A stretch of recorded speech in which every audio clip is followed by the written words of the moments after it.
Hi guys. Hello. I like the Joe. I don't know. That's the Joe. That? Yeah. Was it? Wait, is it open thumb or the closed thumb? I think it's usually closed thumb. Closed thumb. All but right. I don't know. I don't know. I just point. Yeah. Maybe it is. I don't know, but it's a Joeism. I think it's a closed thumb. Anyways. The upwards finger point. See, it's not quite so demanding as that. It's like a. Yeah, that's right. It's a good thing it's that finger. Yeah, that's right. So it's a good thing you don't point with your middle finger. Or even the pinky is the pinky. Chinese way. Oh yeah, right? that's right. Mm-hmm. And then 2 fingers is the British way. Oh, I didn't know that one. Nobody's ring finger though. Mm-hmm. Yeah, but it just looks awfully a lot like the middle finger when it's weird though, man. Like seriously, it is weird. When you look at it, it's super weird. And it's weird to do. Yeah, because your ring finger doesn't want to like. It doesn't want to do stuff on its own like your pinky. Yeah, it wants to be attached to everything else around it. There. Wow. Good job. Thanks. It looks like I'm flicking everybody off. I'm sorry, guys. I'm sorry. Welcome to Don't Worry Wednesday. Don't worry about it. Don't worry about it. Don't worry about it. Don't worry about it. We're gonna put our ring fingers up at you. It's all right. Don't worry about it. Welcome to Don't Worry Wednesday. This is the show where we talk about whatever's on your mind, the struggles, the complaints, the issues. Life. It's a roller coaster. You know, sometimes life is like one of like kiddie roller coasters. You just kind of don't go up and down. You just stay level, and you go around in circles. And no one wants to be there. I mean, let's be honest. No one really busy, man. You just go around in circles and go around in circles until you barf, and you're just like, and we didn't even go up or down. We're just down the whole time. Sometimes you go up and down and around. Oh, there are rides like that. That's right. Yeah. And they make you barf too. Yeah. Did you ever? I used to love this one. Did you ever go into a graviton? Mm-hmm. Yeah, those things are awesome. They spin you at like 400 miles an hour, and then and then you can stand up. Turn yourself upside down. Yeah, you could like. It's against the rules, but you can stand up in there. Which me and this other guy we're doing. Me and this random dude. I was at a fair. Me and this other guy, we just went into the same ride, the graviton, like 4 times in a row, and we started ramping it up as time went on. We started to like stand up and do jumping jacks, somersaults, etc. He was throwing coins and stuff. I was like, dude, don't do that. That's not a good idea. And he's like, okay. But anyhow, yeah, that was fun. Graviton's nuts. But I feel bad for the guy who works it, because he's in the middle of it. and he can see. Yeah. He's in it all day long. Mm-hmm. He's got to just spin around in circles all day long. But he's in the middle, though, He's in so the he's middle. not getting sucked to the True. edges. True, but how do you not get dizzy? I don't know. Yeah. I have no idea. Wow. Anyways, welcome to Don't Worry Wednesday again. We're happy to be here. This is a I love this show. It's my favorite part of every week.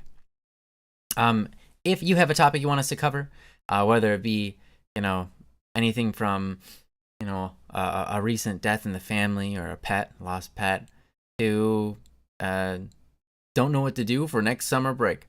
Anything you want, anything that you're struggling with. It's just around the corner, man. Yeah, right. That's like something way out there, but you're worried about it for whatever reason. Then we can talk about it. Just give us your issues, and we'll do our best to walk you through them. We aren't professional psychologists or psychiatrists or anything like that, but the best thing we can do is try to be a friend, walk side by side with you along the way. No, obviously we can't be there for the whole journey, but we can step in for a brief moment and hopefully be the old wise man that gives you the encouragement to keep moving forward as you are down the right path. If you'd like to submit a topic, just go to don'tworrywednesday.com and click the submit a topic button. And yeah, there we have it. Welcome to the show. Mm-hmm. How you guys doing today? It's nice to see you all. It's nice to see you, Meow. It's nice to see you show up early rather than late this time. Good job. Well done. Hi, Nyansai. Hello, Cat Honk. Nice to see you. And August Stars, too. Wow, August. I haven't seen you in a while. I hope you're doing awesome. We are old, wise people. We are super old, wise people. Oh, hey, Ronya. That's awesome. Yeah. Joe, your old man voice. It's attractive. My old man voice? Yeah, it's super It's attractive. Yeah. Oh, let me super stop.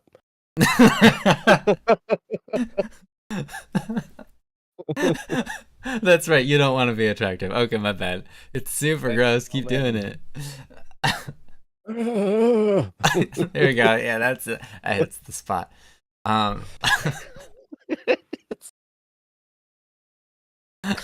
Oh my goodness, man, that's like bacon bits on salad right there. Right? Yeah. That does sound good, doesn't it? Love me some bacon bits. Uh-huh. You can eat bacon bits without salad. Bacon bits are fine just on their own. Princess nuts happily about that. Mm-hmm. Yeah. You can. Yeah, you could eat bacon bits off of a cement concrete sidewalk. You totally could. Yeah. You could also have your salad and your bacon bits separate. Mm-hmm. Ridiculous. No, not ridiculous. I tell you what, you guys put bacon bits in your orange juice and you'd be happy about it. Yep, you could put bacon bits in Thank you for the appropriate response, Princess. Bacon bits. You could put bacon bits in your concrete. Right? Cat would eat concrete. You could put bacon bits in there and it'd be good. Concrete is bacon bit. Like, honestly, you could probably put bacon bits in mayonnaise and it'd be great. That sounds fine compared to like a spoonful of mayonnaise and coat juice. It with bacon bits. Yeah, that sounds okay. Stir it into a glass of orange juice and then drink it. That sounds okay.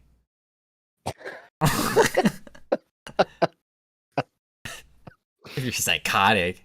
Yeah. If you've lost your mind.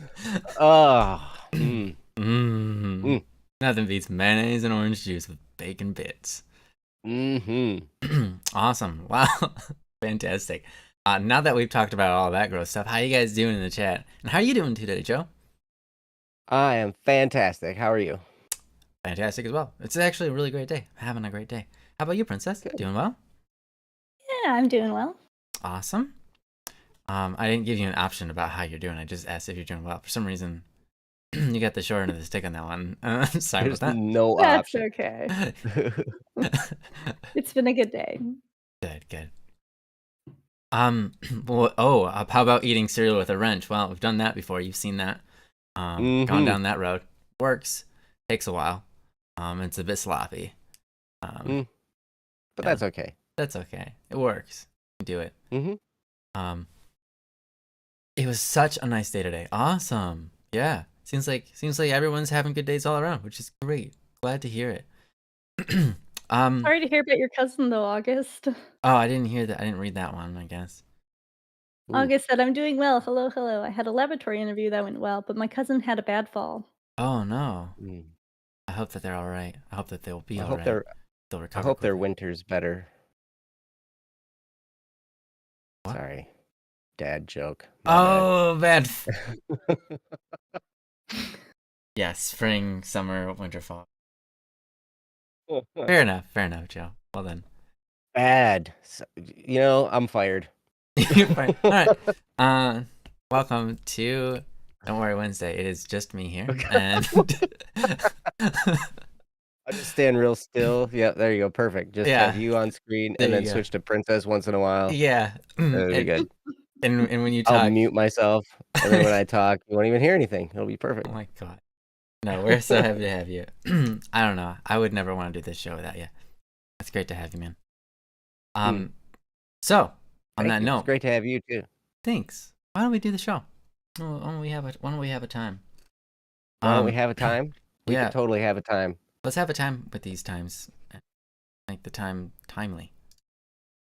Yes, we have the time. What time is it? 4:30. That's right. It's not late. No. No. It's just early. Spin doctors. We're gonna get copyrighted. Darn it. It's my bread and butter. Man, I love spin doctors. So does my mom. Mm-hmm. All right. So, what do you say we do meows? Does that sound like a good plan? I think that's a great plan. Okay. Meow Lido, you are here. You've got a topic. You have more than one. But this one in particular is called Sleep Deprivation Blues, is what it's been titled. No? We're not doing that one? Refresh your page there, Sonny. I did. Did it change? Wow. Okay, we've got a new one. It's called Sleep Depressed. It's not the same one as the other one. The other one It's was very similar though. Yeah, okay. Well, now we've got a working title. The other one was a working title, but now we've got a working title. It's so weird. Anyways, yeah, this one is Sleep Depressed ? From Meowlido, and I get it on screen for you. Perfect. Princess, whenever you are ready, feel free to read it. Hi, I've been really sleep deprived these days. I've been feeling kinda depressed lately. I don't get enough sleep. I cry a lot at school. I'm losing the energy and motivation for things. I feel like I'm just putting my head down and listening to music a lot. I feel kinda angry more than I should. Angry at myself and the system and other stuff. I feel like I'm inadequate. My thoughts and feelings have been rather negative lately. I sort of hate school these days. I'm so behind on schoolwork and notes and things. There's not enough time. There's too much. I don't know what to do. I need help. Thanks. Meow. Wow, sounds rough. Meow. Would you like me to read your previous one since it relates? As Meow, it says in the chat, honestly, the old one was kind of an earlier phase of the current one, and the new one is how I am now. Yeah. Gotcha. It might just help for kind of context, but I mean, that's up to you. Well, yeah, we can do that too. Yeah, for context, we can add more context to it. Let's do that. Go ahead. I don't have a screen for it. Here, I can change that for you if you want. Okay. But I can also just read it. Should be back in the host list. Host list? Okay. I will navigate. The sleep deprivation blues. There we go. All right, I'm gonna pull that up on screen. Well, there you go. All set. Okay. I've been really tired, sleep deprived, busy, anxious, and other related things. I've been really struggling lately. I'm trying, but it doesn't really feel like it's getting better. Despite these struggles, I've been growing personally, but I'm still really struggling. I just don't get enough sleep. I don't have the mental energy or time to truly think through the stuff on my mind. I can't help thinking and worrying about things and trying to figure out stuff, but my mind is barely able to do that these days. I'm having trouble keeping up with schoolwork. I feel like I'm under so much pressure.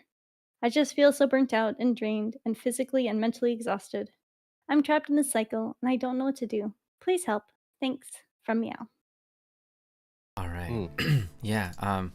Thank you so much, Meow, again for this topic. And that's rough. I like that I'm glad we read the other one, and it's true. It's like a cycle that you're trapped in. It's a bad time because you're tired, and yet it just doesn't go away, the tiredness, and everything becomes just blasé. You don't have like a desire to do anything, and so there's nothing that makes you feel awake. So excuse me, I can understand the struggle here. I can relate to it. Definitely been in this season, down that road before, and I can agree that it is not a good time. I hope that we can at least walk by your side and give you some help in finding your way through it. It can be a struggle because when you're kind of in this rut, it makes it hard to try new things to try to fix it because you don't have the motivation to. Just kind of feel like tired, and so it can be hard. So I am happy and honored and pleased with you. I don't know, I can't find the right words, but I'm glad that you've reached out. It's obviously it's shown that you are already trying to push, which is great. You're trying to get something done here, and you don't want to be stuck in here, and you're already trying to take action to not be stuck, which is great. And so I appreciate that you'd come to us for anything at all. But I especially appreciate you coming to us when you don't have any motivation to, because that's hard. Anyways, without taking too much more time, I'm gonna get out of the way here and give it over to Joe. Got for us. So Joe, it's on me. Oh, it's on you. There you go. It's on me. Yeah, it's on you. I put it on me first. Whoops. All right. Well, Meow, I want to also repeat what Ryan said. Thank you so much for reaching out. Thank you for the topic, and I'm really proud of you, as Ryan said, for reaching out and even having the energy to do that when you're in this state, because I can completely relate. I'm actually going through very much similar stuff right now and have been for a while. And I remember when probably when I started saying a lot of the same things you're saying in your topics, it was starting to affect my ability to get through a day, to accomplish the things I needed to do during the day, to think through things clearly. It started to affect basically my day-to-day living. And for me, that was my basically I'm hitting the wall here, and I decided I need to find a counselor. Because at the time I wasn't talking to a counselor, I wasn't seeing a therapist or anything. And when it started to impact how I got through my day, that was kind of my wake-up call. I said, you know what? I think I really need to find a therapist here. And so I, talked to some friends and got some referrals, found a really good therapist actually. And all these things line up. All these things kind of go hand in hand, and they kind of make the situation worse. I mean, okay, so you're feeling depressed, you're tired because you're not sleeping. Those feed each other, right? Because the more tired you are, the more depressed you will be because you're not getting adequate sleep. But then that can make you beat yourself up and be like, well, why am I not sleeping? I can't sleep, and it's frustrating. And then anger comes in, and then anger, especially when it's not directed at something or expressed in any certain way, we kind of bury it down and it freezes and becomes more depression. And so a lot of times, a lot of therapists are now calling depression frozen anger. in a lot of cases, because what it is we're angry, but we don't have any real, well, it might depend. Maybe we don't have a real outlet for the anger, or maybe we don't feel like the anger is legitimate, or whatever. For whatever reason, what happens is we pile it down deep inside and we don't express it. We don't work it out. And it was interesting because when I first started seeing my therapist and we went through the we went through the depression inventory, and I was severely depressed, and it was depressing to even go through the inventory because she's asking me all these questions about, like, okay, rate yourself on a scale of 0 to 3 about how this area is and how this area is. And as I'm answering these questions, I'm like, oh my gosh, like this is not gonna turn out good. And she's like, it's okay. This is our starting point. This is where we're going to work from. This is our launch pad, right? And I'm like, okay, fine. And one of the first assignments I got was, well, okay, the first thing she did was she said, okay, make sure there are 4 things you need to make sure of here, because this is a real issue. And she's like, 4 things that need to get improved in your life in order to deal with this more effectively is you need to drink more water, because dehydration feeds into this. And so drink more water, sleep more. At the time I was sleeping about 4 hours, 4 to 4.5 hours per night. And that, she's like, no, you got to sleep at least 7.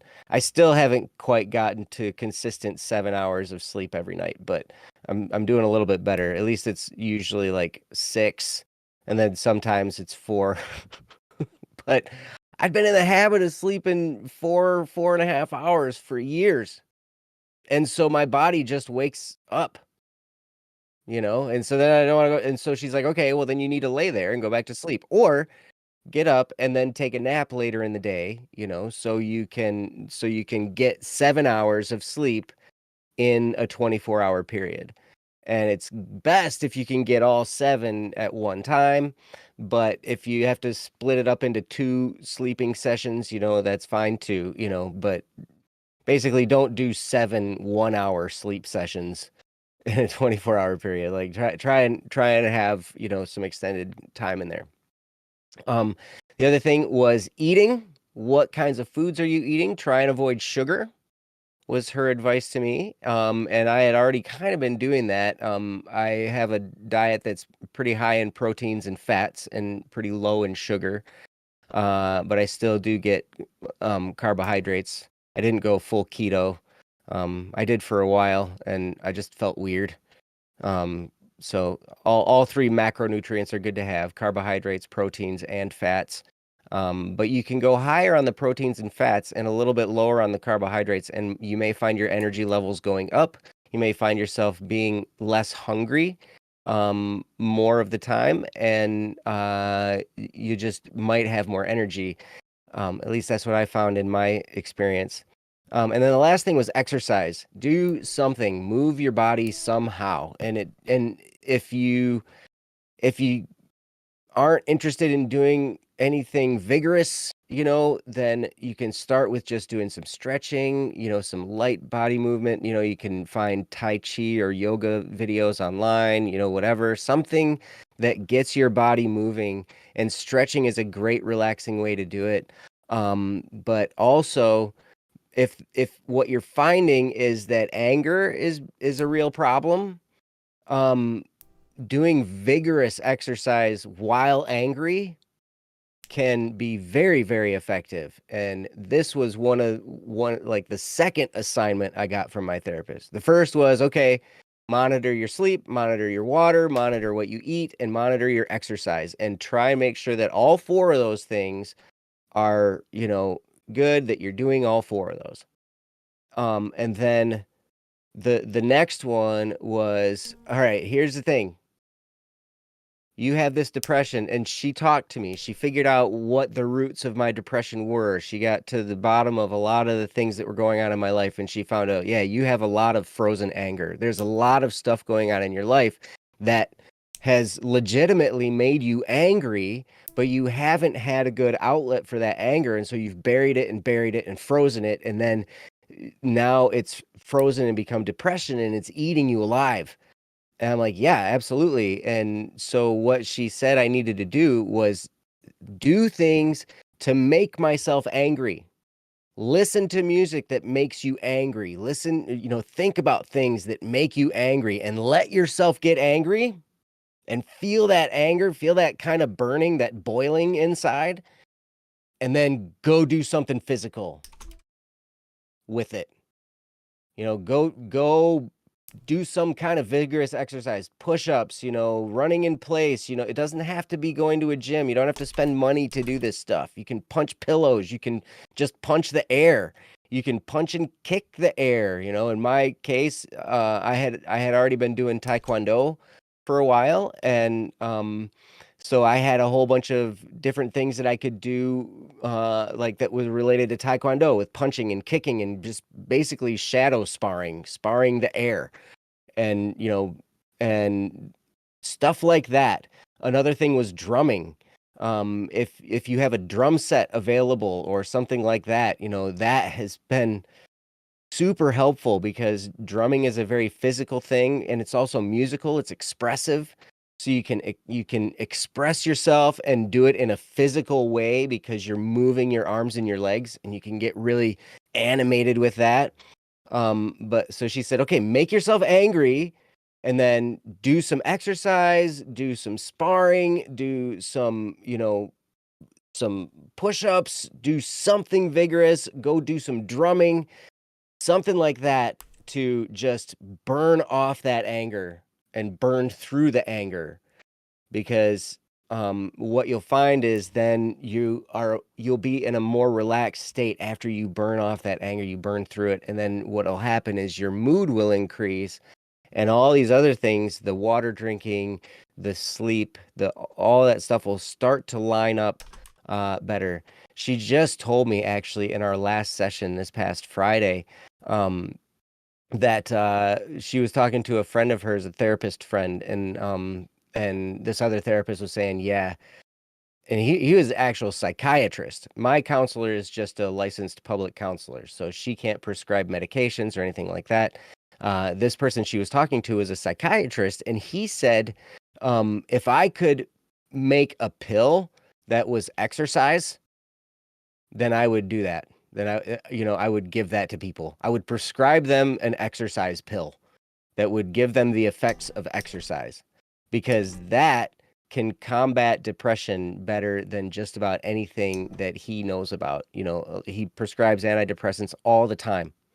And he says, exercise really has been one of the most impactful things in fighting depression that I've ever found.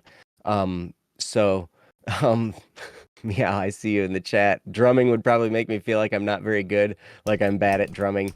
It doesn't matter, it doesn't matter. You just sit down there and bang on them. There's a song that's, I don't want to work. I want to bang on the drum all day. I don't want to work. And, like, you could just, like, put that song in some headphones. It's by Todd Rundgren. Bang on the drum all day. And it's a lot of fun. Yeah, you can try to exercise. You're not sure burning off anger would necessarily work with how my mind works, but I don't know. I'll try to exercise. Absolutely.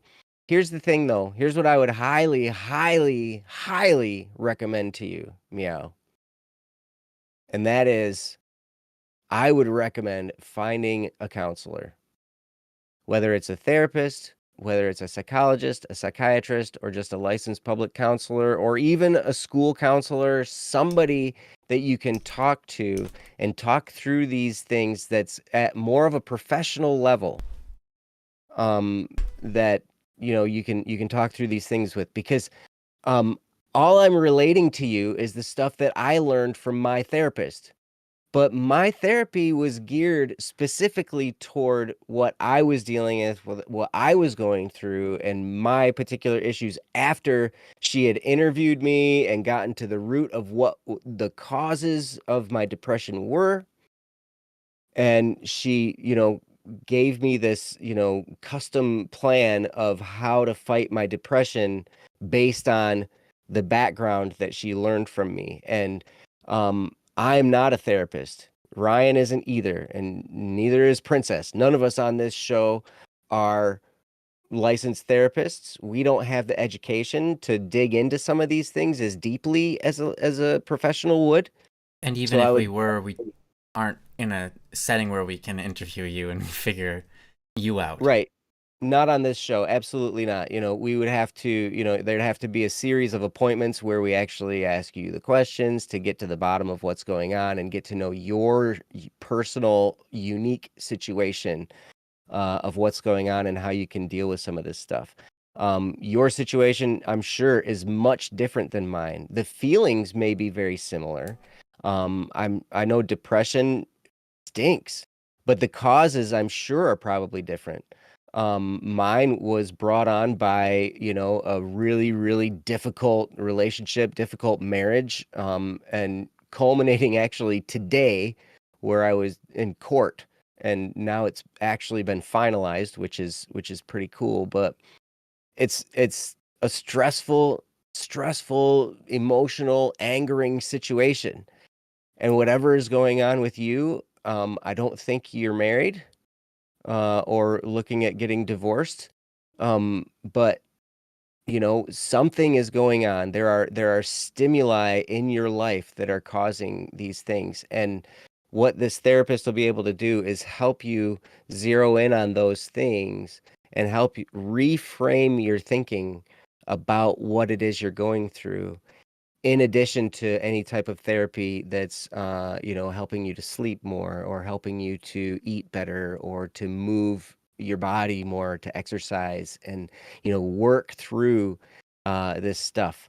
It can be a process. It's not I go and have one appointment and I'm done and I'm all fixed. Mm-mm. This is a process that generally requires some kind of a lifestyle change, and it's okay. It's okay. And I want you to know, Meow,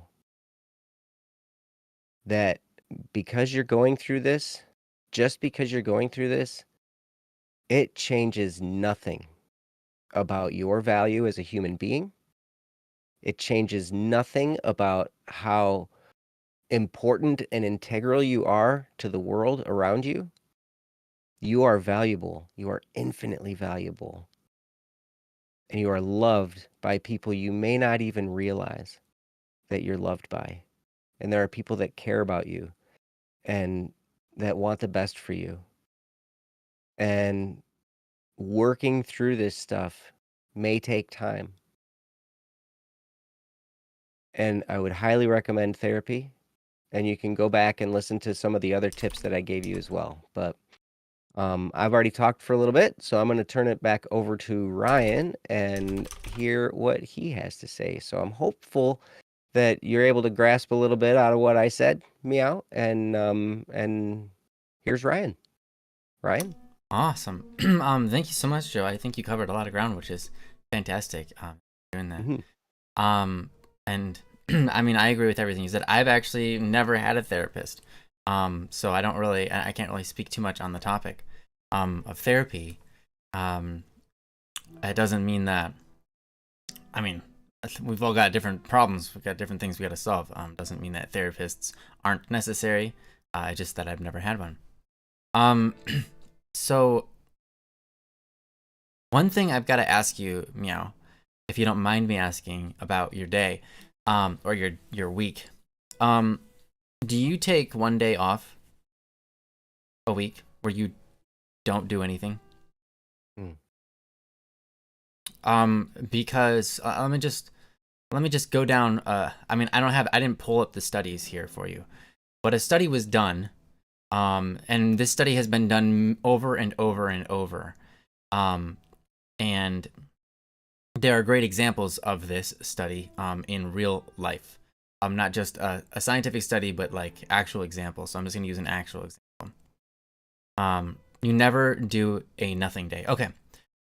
Listen, there were factories, okay? back during the Depression, the Great Depression in America, right? There were a bunch of factories pumping out all sorts of different stuff, right? There was a company that owned many factories, and they were all doing the same work, right? One of the factories was owned by a manager. He was a Christian. He said, "No one works on Sundays at my place. No one." And now, that was because of his religion that he said that, but that was his statement. So the religious part has nothing to do with it. Just telling you where it came from. Because we're told to take Sundays off, or at least one day a week, and to give it to God. And on that day, we try not to do any work. Okay, let me tell you what happened. This one factory of all the other factories pumped out like 15% more than everybody. And they pumped out 15% more even though they were working one day less, which means everybody else working that extra day couldn't even catch up. Okay? And this isn't just a one-time thing, a special case. This is always been a thing. It has always been a thing. What I would recommend for you, I'm reading your comments. I know that you don't take a day off of school, and you didn't go to school yesterday because you were feeling sleep deprived, and you basically cried the entire day. Day before, yeah, okay. Sounds really rough. Sounds like you're definitely breaking down. I definitely think you need at least one, if not 2 days at this point, where you have a nothing day. I get that you have homework. Everyone's expecting things of you. Everyone wants you to do things, and you've made promises. You've got school to do. You've got extracurriculars to do, I'm sure. Band takes up a lot of that, I'm sure.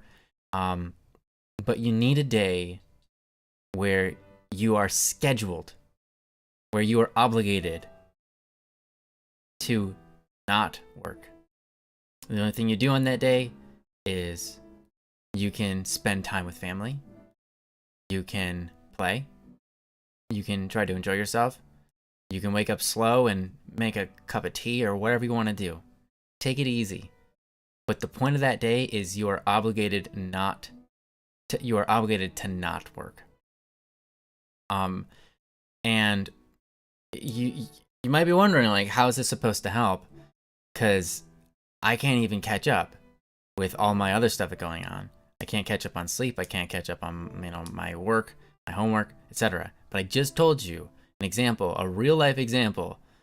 And this is an example that has happened over and over and over and over and over, and it's why you see a lot of businesses across the United States now that have one day off a week, or at least they schedule people one day off, right? They don't have anybody working every single day every week. Most companies don't do that anymore. And it's because people are far more productive, far more happy when they have one day off. Okay?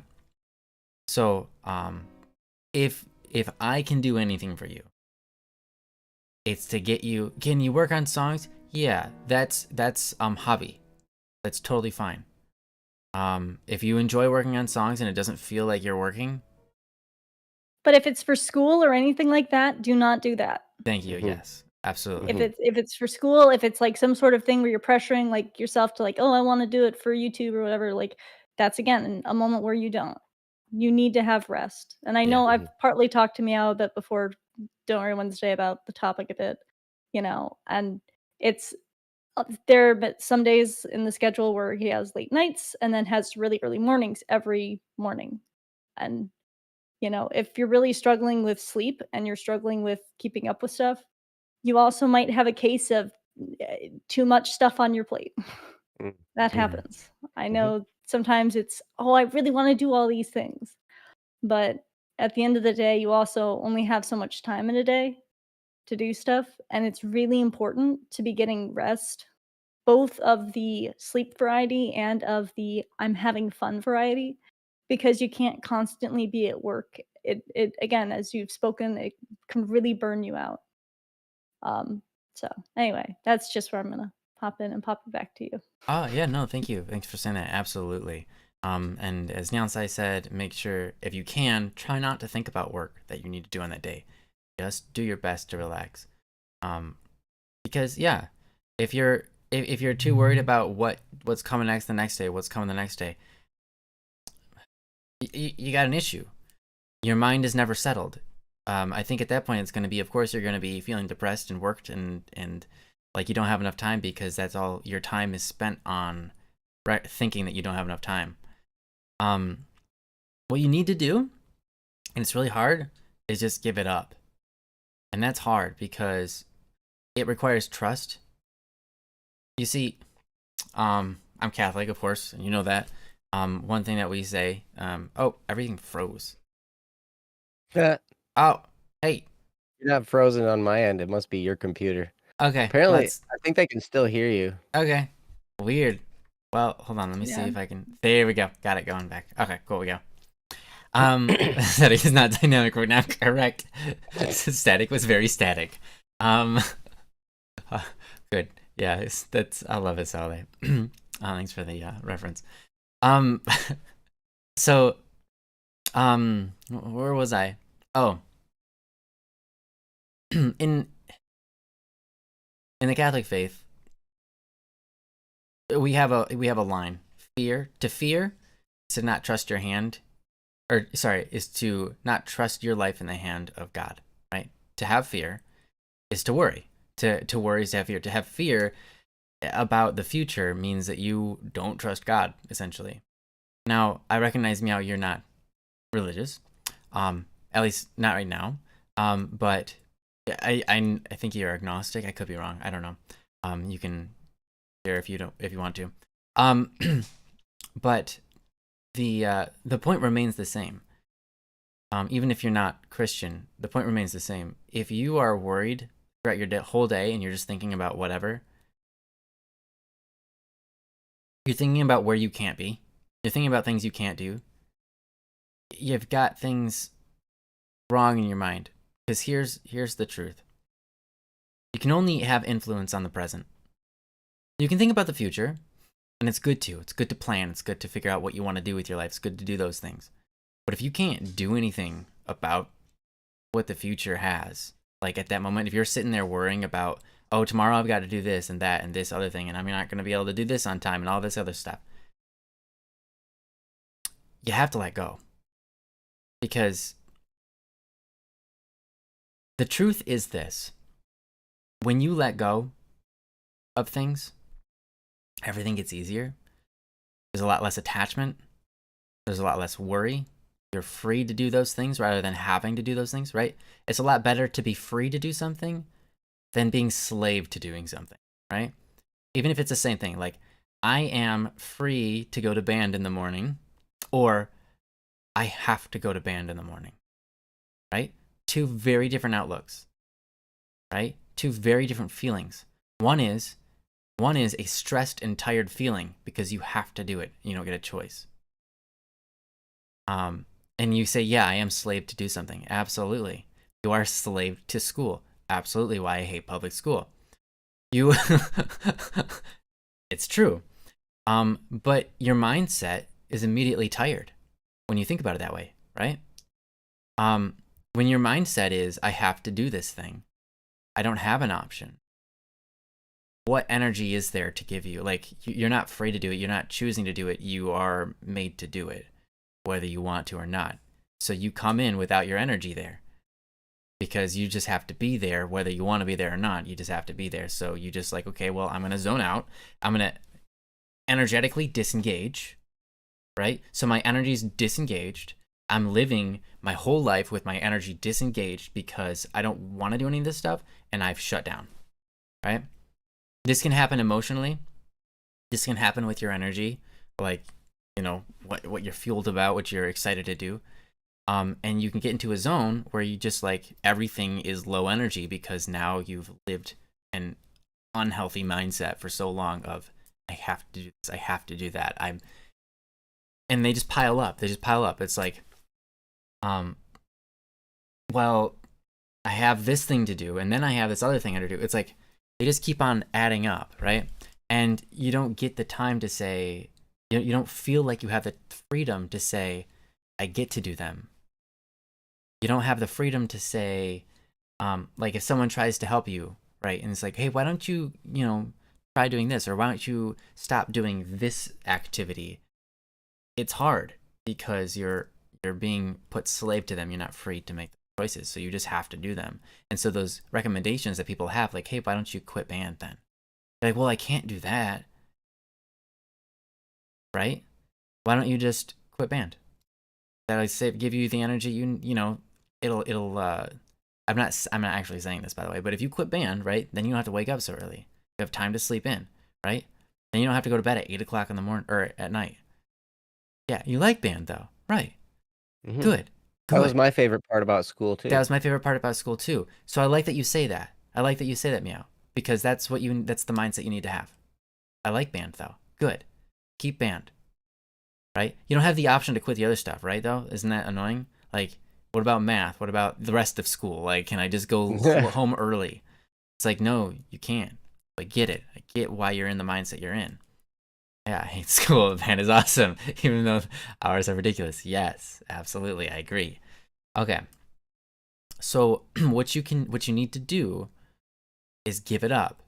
And what I mean is say, I don't mean to say get to this point where it's an extreme where you say, who cares then? Because that's what I did, right? And I got through school, but everything was C's, and I did get 1D, but everything was C's. But I didn't do any homework.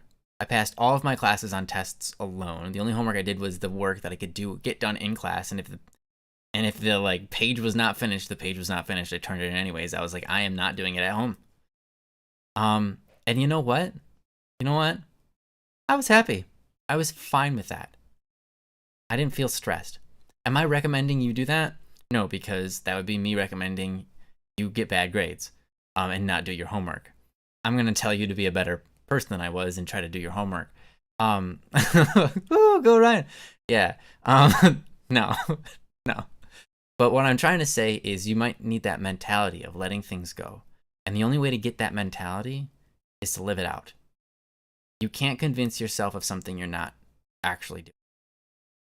You can't convince yourself that school doesn't matter so much that you need to lose sleep over it and get worked up and do something you hate, and worry about it all the time. You can't prove that to yourself if you're not actually living that out. What you need to do is take one day and just literally live that out.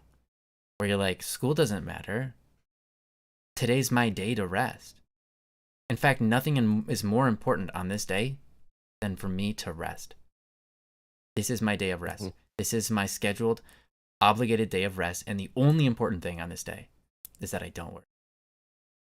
And it sounds countercultural. Mm-hmm.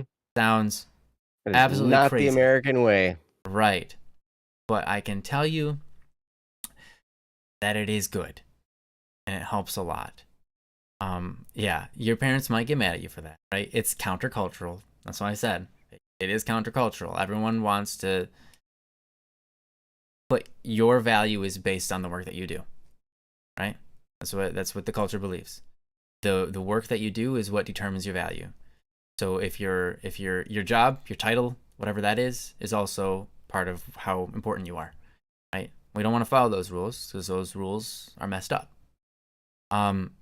We can see that they're not correct. We can recognize we have friends all over the place in different walks of life that are wonderful people, and to say, oh, they're just not really that great of a person because their job is working at McDonald's would be a crime to say something like that. But that's what our culture believes in, right? Work is value. We got to get over that, right? We got to make sure that we don't fall into that, because you end up not happy. I mean, you just don't end up happy in that way. So, and then you don't value other people correctly, and it's just not good. So I get that your parents push. I get that it's hard, and it's going to be hard to tell them, like, hey, look, I need to do this. But if they don't let you see the therapist because they don't understand, then you might just have to practice the freedom of at least trying this out.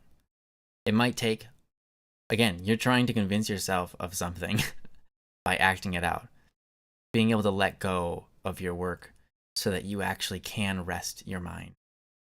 And so that you don't end up in this position where you're depressed because there's so many things you can't do anything about, and you're stuck in this cycle of, I can't solve all these problems, and I can't rest because I've got too many problems to solve, and I can't solve these problems.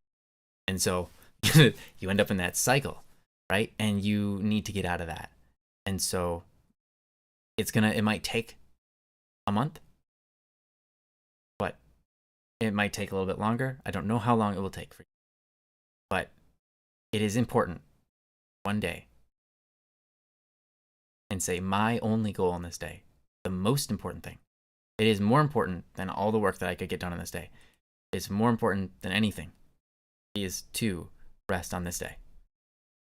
Even if that means like not eating. Even if it means anything, your punishment. If you can take your time, not work, it will help program your mind back into the recognition that your problems and worries that you can't solve, you don't need to think about them constantly. And you need to be able to rest. Yeah, you can journal on this day. Yes, absolutely. That's a good thing to do. Yeah. Basically, the things that you're worried about, give those up on this day. The things that you are like, you can contemplate stuff, you can, etc. But don't sit there mulling over the things that you need to get done in your work day, in your school. Just give it up. Give it up and say, no, today is the day where I don't do those. And I'm trying to learn how to not do those things. So it might take it might take a while to get used to that feeling of being able to disengage from all that. But here's the beautiful thing in it. I grew up having this day, right?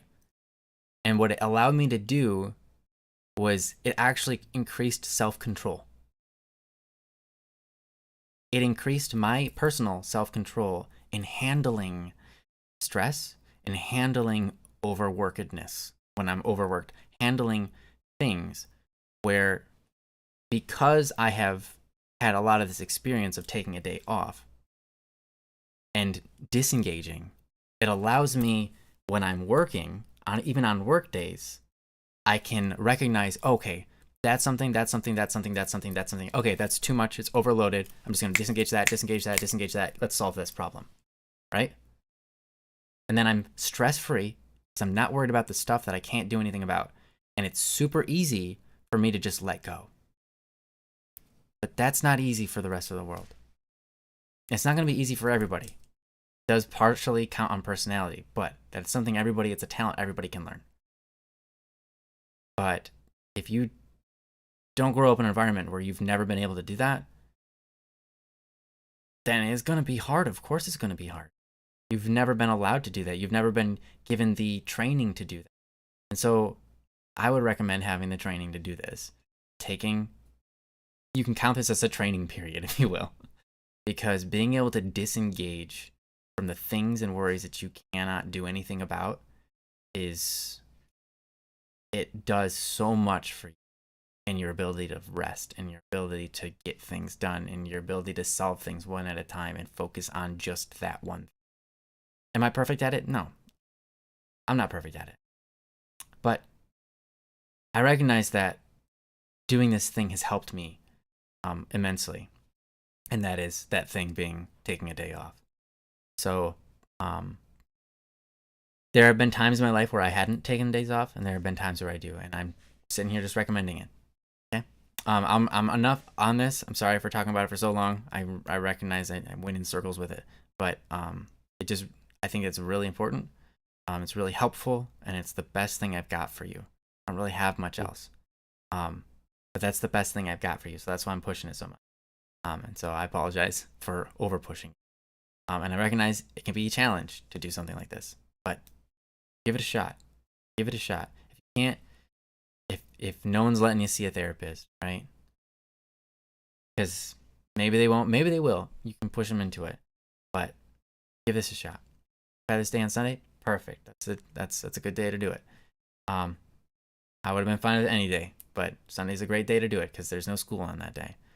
And it's a day that a lot of people do it. So yeah, I'm gonna give it back over to Joe. Joe, did you have anything you want to add to this? I do actually. I'm seeing a common theme in your comments here, Meow, and that is about you're concerned about your parents' acceptance. You're concerned that your parents don't understand. They don't want you to see a therapist because it would just be one more thing to add to your plate of all the things that you have going on. They, excuse me, that you're fearful they won't accept this. Here's the thing. I'm a parent, and like parents, we love our children. And we love our children so much that we always and we sometimes we have this incredible gravity on our heart to set our kids up for success, to do these things, to help our kids, be in a good position in life. And so we really try hard to, set them up, and we have knowledge from, years of experience. And so we're like trying to help our kids understand this stuff and whatever. I don't know if your parents have ever struggled with depression. Maybe they have, maybe they haven't, and who knows? I know one of my friends who is one of my best friends, actually, who's on antidepressants, seeing a therapist, all kinds of stuff. I mean, got anxiety and depression and all kind of stuff. Like his dad thinks that anxiety and depression don't exist. Right. And that he's just a drug addict to these anti-anxiety, antidepressants and everything like that. And so like he thinks that these conditions aren't real. They are totally real.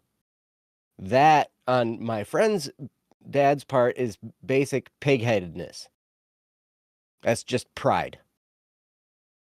And it's a fault, in my opinion. I know the guy. I know he's prideful, right? And so, and I'm not saying that's your parents. I'm not saying they're pig-headed. I'm not saying they're prideful. What I'm saying is, though, as a perspective from a parent, we want our kids to be set up for the best life possible, right? And in all our grand wisdom as parents, we think we know the best. And that can be tough to let go of as our kids grow older. I don't remember how old you are, Meow. I don't know and you don't have to say so. I know you're, if I remember correctly, it's like late high school, like maybe junior, senior year, something along those lines. But one of the things that you might, in dealing with your parents, I will never ever say to be disrespectful to your parents. So be respectful to your parents.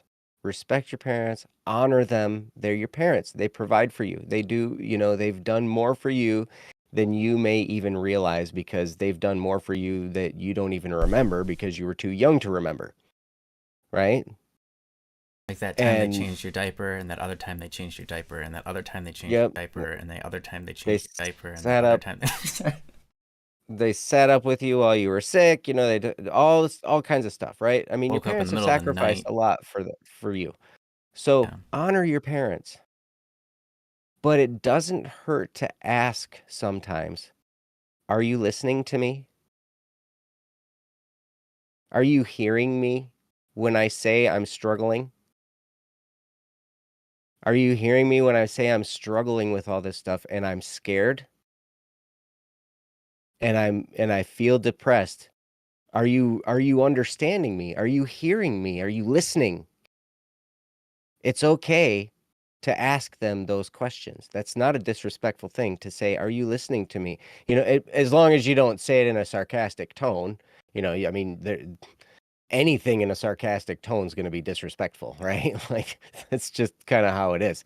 But unless it's a joke, and even then it's dangerous. So, sarcasm is one of those things I generally try to stay away from, unless I know the person really, really well and I know how it's going to be taken, and I, like then pat it on either end with love and everything, but even then, I'm really mindful of sarcasm. Yeah, just a quick But question: do you separate facetiousness and sarcasm?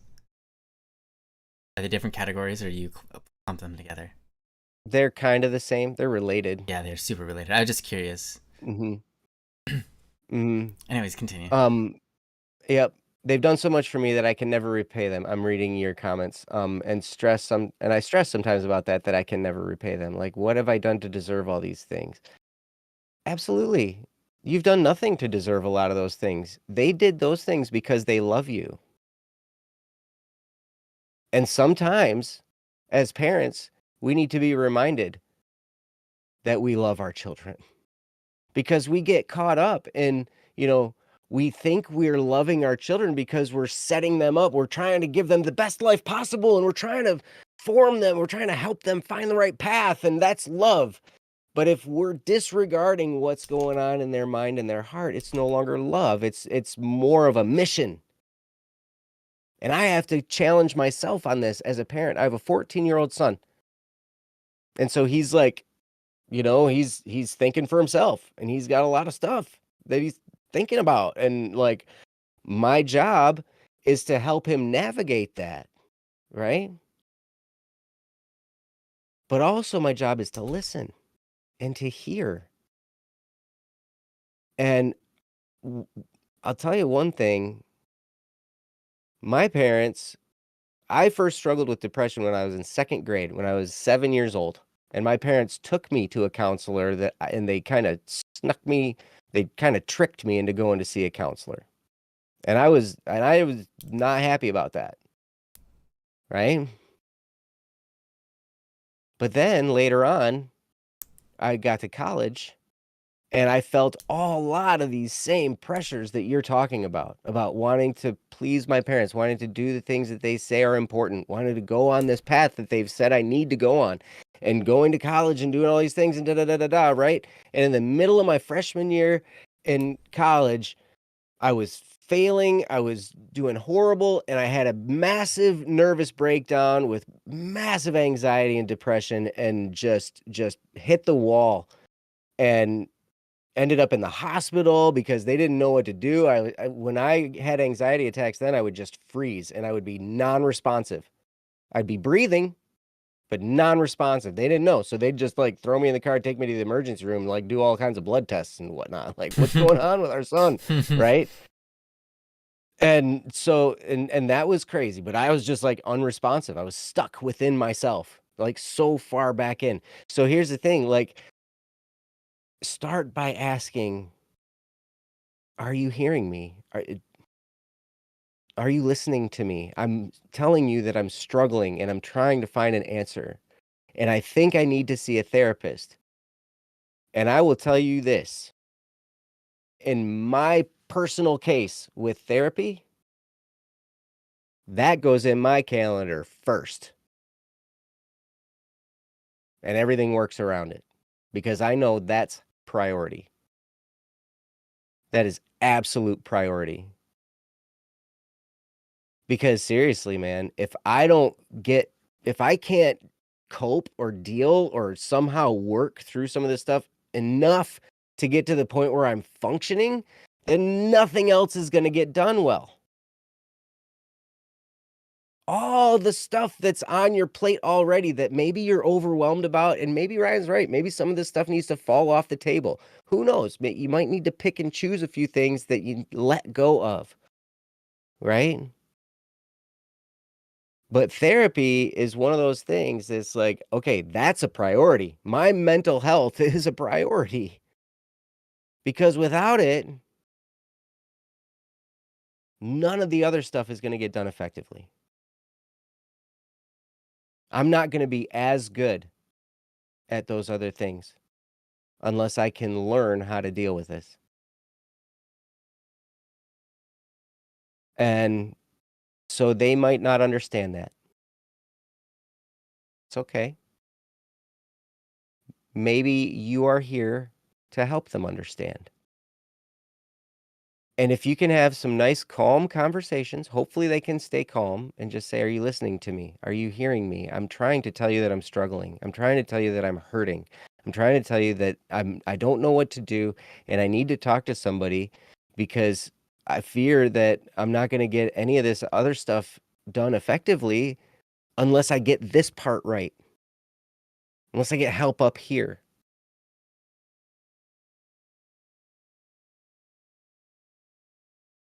Or you can grind and grind and grind and follow this path and continue to do everything that you feel like maybe they want you to be doing or that they're pushing you to do or all this stuff. You can continue on that path until you hit the brick wall and crash, man. And then you're doing nothing for like 6 months. All of it falls off the table at that point. When you hit the brick wall, have a nervous mental breakdown, and you like when you grind and grind and grind so far, eventually there's a limit. And if you hit that limit, boom, like everything. You talk about letting one thing slide off the table, maybe getting rid of a few things so you can, have the time to do therapy or get some things right. It's, therapy sessions are 1 hour per week. That's not a huge time commitment, right? Or sometimes it's 1 hour per 2 weeks. That's not a big time commitment.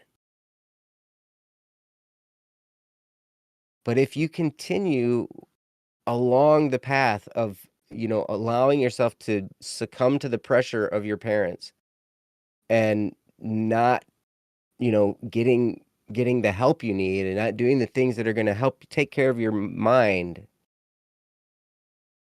then all of it goes off the table for a while. And as I said, could be months. It was for me. 6 months. 6 months of nothing. 6 months of me sleeping, and and this is honest truth. I learned this later that I slept a lot, during that time, during that 6 months. My parents would come in and basically stick a mirror under my nose just to see if I would fog up the mirror. Because it was that bad that they were just like, "We got to make sure he's still breathing." And they did that all the time. That whole time, because it was such a crazy thing. So I would encourage you, Meow, try and find a professional. You can try and do some of these things. Exercise, taking a day off is huge. It's crucial. That's something that should be a habit that you set up for the rest of your life, what Ryan was talking about, because then you'll be more productive to take that one day off and just rest. Huge, hugely important. And do not hesitate to message me. Direct message me on Discord. As I said, I'm going through a lot of this same type of battle right now. And I'd be happy to lock arms with you and, talk with you. And if I'm just a little bit further down the road, in some of this stuff, I'd be happy to offer any type of guidance that I could. But I'm not a therapist. I can be a great friend, but I'm not a therapist. I'm not a substitute for a therapist at all. So anyway, I hope some of that helped. We've gone on this topic for a while, but it's important. Situations like this are important. I mean, this is, man. And you gotta do what you have to take care of yourself. Mm-hmm. Because there's no replacing you. Mm-hmm. Whether that's, there's no replacing you, and there's no replacing, when things go really badly, yes, you can go on a path to recovery, but, like, it's much better to take care of something now than it is to let it keep festering and becoming a bigger problem. And I know that I recommended that, it be you take one of those things off. I mean, I somehow doubt that you're required to go to morning practices plus 2 evening things throughout your whole week, that you couldn't drop one of them or do it every other week or find something that works with the professor or teacher. Like, that seems a little odd to me that in high school, because that sounds to me, I did swimming for a little bit in high school because I wanted to swim. And I woke up at 4 a.m. to have a 5:30 practice. Um, and after school, almost immediately, you were in the pool for another 2 hours before or you were in weight training, but usually that was the morning thing that you did from 5:30 until the beginning of school. And then after that, you had to do all of your homework, and then you had to get to bed at a time that hopefully you'd be able to wake up again. And you did that, like, every weekday plus Saturdays, but I don't think it was on Sundays.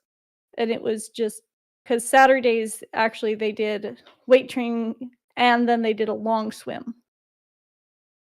That was like you spent 4 hours in the pool or something. It was a lot of time. Swimming's a huge commitment. It Wow. is, and it was so intense that it became too much. It wasn't worth it. Could I do it? Yes, but I was definitely lacking sleep. I didn't exactly, I was tired. I didn't have time for me, and there was time where I sacrificed homework for me time because I've always known that fun time for me comes first. Others, the work and stuff, that'll come later. That's not the greatest plan in the world, I'll tell you, because there's stuff you need to get done, and if you have to take your play first, it doesn't always mean it gets done on time, True. which isn't good. But at the same time, the one thing you can take away from that is, for me, I knew the value of making sure that I have my playtime. Because if I don't take my playtime now, for at one point in my life, I wasn't gonna have playtime at all, and that was unacceptable for me. Because when you're a kid, you need to have your playtime. You need to have that rest time. You need to have that time where you can be creative and to recharge in whatever sense makes sense for you. So I would, and you can get through school stuff that's late. There's thankfully schools, at least the ones I've been to, generally are able to be flexible if they're smaller and they don't think you're like trying to take advantage of their system. But it's important that you aren't overbooking your schedule with band because it's fun.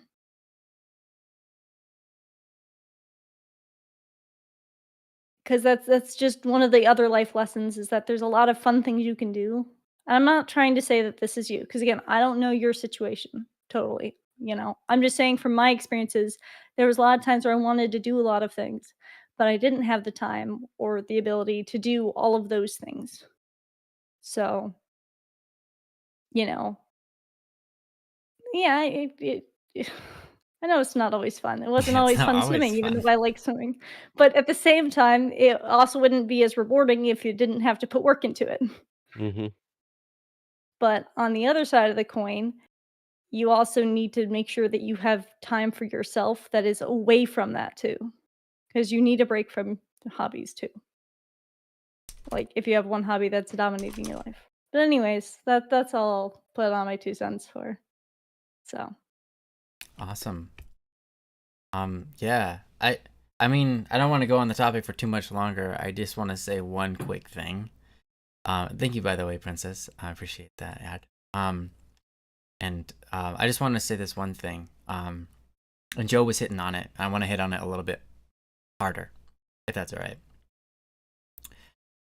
You are more important than how other people see you. Get that through your head right now. You are more important than how other people see you. You are more important than the pressure other people put on you, what other people have faith in you doing. More important than the things that people expect out of you. Because here's the thing. Your path in life, they don't know it. And you don't know it either. But if you're encountering a bunch of stress, so much so that it puts you in a depressed state and tired, and you don't feel like anything in life is like super appealing, etc. If you're in that state, it could be because you're trying to walk a path, or it's kind of like a telltale sign to say like, hey, you're this isn't what you're supposed to be doing. you know like in life, there's a lot of the wrong person on. Sorry about that. In life, there's a lot of sorry, princess. She was doing her eye thing. I'm so sorry. In life, there's a lot of things you can do with your time, and there's a lot of things that you're going to be called to do, a lot of different things that you're going to need to do. Some things are going to be fun, some things aren't. But life has value. And if you spend all your days trying to appease someone else and what they think is valuable, and it's not right for you, then it is going to be really hard and stressful. And in the end, you don't get done the things that were supposed to be valuable to you, right? In the end, you're not fulfilling your own desires. You're not fulfilling anything that's important to you. So in the end, what you end up feeling is terrible. So I can't stress this enough, but like, people are going to always put stuff on you to say you should be this or you should be that, do this, do that, don't do this thing, etc. People will always do that. And some of it's good for them to do. Like, they're trying to tell you, hey, this is the path you should walk because this is a righteous path. This path over here is a bad path. I've been down that path. I can tell you it's bad, right? Some of that's okay, but then a certain degree of it is not okay anymore, right? Here's the thing. I was in college, okay? I dropped out of college because I figured out what my purpose was. Something that was purposeful, something that was good, something that was wonderful, and something that I wanted to do, right? And that was writing music that can inspire or help other people, shed a little bit of light on the world through my music, right? So that's what I pursued. And my mom was not happy about this. In fact, she said, if you want to do this, then you can't live here in this house anymore. And I said, okay. And she helped me lovingly find a place to live. Me and my brother ended up living together in this little tiny house. It wasn't even a house. It was literally a barn for chickens that was remodeled into a house. Okay? Not chickens. Yeah, well, livestock, chickens, whatever. Yeah. To give you an understanding of how tiny this place was. It was very small. So did you ever go there? Yes. Yeah. One time. Pretty cramped, right?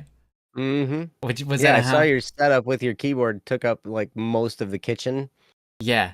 One keyboard took up like most of the kitchen, yeah. And then we had a table with our computers on it that took up all of the living room. Mm-hmm. Right? And then we had an upstairs, which was just 2 beds and a little bit of room for some clothes, but we didn't have any dressers or anything. We just hung all our stuff. We had 1 dresser in there, that's right, and we both split it. So we shared the dresser. But it was like only 4 drawers, so our underwear and socks went in there basically. It was small. Okay, we downsized pretty hard. So we didn't live a glamorous life, right? We gave up stuff. Because I said, you know what? I wanna pursue music, and my mom said, well, you got to go to college. If you're not going to college, you can't live here. And so that's what I did. But guess what happened? It wasn't a year, probably later. Maybe it was 2 years. Could have been. But my mom saw what I was doing. And she saw that what I was doing was meaningful and it was good. And she was proud of me, and she said her with her own words. I don't remember the words, but she was happy that I did what I did because she recognized that what I was doing was what I was meant to do. Not something that she thought was good for me, but because it was something that was good for the world and good for me to do, and I was happy. So my point of all this, yes, your parents are going to have expectations. I can't promise your parents are going to be like my parents, but it's more important for you to fulfill your needs, to be the person you are made to be with the talents that you have. More important to do those things than to fulfill the dreams and hopes of other people that other people cast on you. Because you aren't meant to fulfill those dreams for them. In fact, it's kind of irresponsible for them to put dreams into you, because that's putting a lot of weight on you for something that doesn't even fulfill them. They just trying to live through you. Like, a lot of people do it. It's not just your parents. Like, everybody, like, oh, I have such high hopes for you, which is fine. It is great. That's awesome. But, like, yeah, you can't put your dreams, the things that you wish you did, or the, you know, etc., into your child just because they're your child. They're their own person. They have their own walk in life that's going to be completely different than you could ever imagine. And it's going to be awesome if they walk it. But if you prevent them from walking it, then you're only stopping them from something that's incredible that they could have done. So you have to make sure you have an open mind for those things, right? And as parents, but obviously if your parents don't, you have to recognize yourself and say, what's the walk I'm supposed to be on? And what if this is not my walk that I'm trying to walk with? How much am I carrying that's not my own dreams for myself? It's other people's dreams for me. How much am I wasting time on things that I'm not supposed to be doing? There are other better things in life that I'm supposed to be doing that actually make sense for me to, there's point in suffering, right? There's points in going places you don't want to go, but it's a different story when the reason behind you going those places are because you're fulfilling someone else's dreams that they put and cast onto you, which don't make sense for you. So, I'm saying all that, and we can all agree with it. It makes sense. But my point is just to really nail home that you are your own person and that you matter more than these struggles that you're dealing with. You matter more than all the things that are eating up your time so that you can't sleep. You matter more than the things that you're worrying about, which prevent you from sleeping or prevent you from enjoying life. You matter more than all of those things. And you got to make sure that you're you along this journey, because otherwise you're going to be too weighed down by everybody else to have the energy to do things for yourself. And it's not that doing things for yourself is more important than doing things for other people. It's that you are a specific person, and there are things that are going to fulfill you. And it's not going to be the things that other people make up for you, probably. And those things that you have to fulfill are good. And it's only you who can do that. So you should be focused on those things. Now, do you know what those things are? No, probably not. But probably not the stuff you're dealing with right now, is what I'm trying to say. So you'll get there. But my point is, don't give in to peer pressure. Don't give in to worrying about what everyone else expects of you. Let that go. Best that you can. Say, I'm going to let people down. I'm going to let people down. But it's their own fault. It's their own fault for having these expectations of me. Really, it is. It's their own fault for wanting you to do these things when you let other people down. Really, it's true. It's true. So it's okay to let people down. It's okay to say no to people at times. It's okay to say, hey, sorry, I got too much on my plate. I'm trying to figure out what's going on right now. Deal with what I've got. Mm-hmm. It's okay to do that.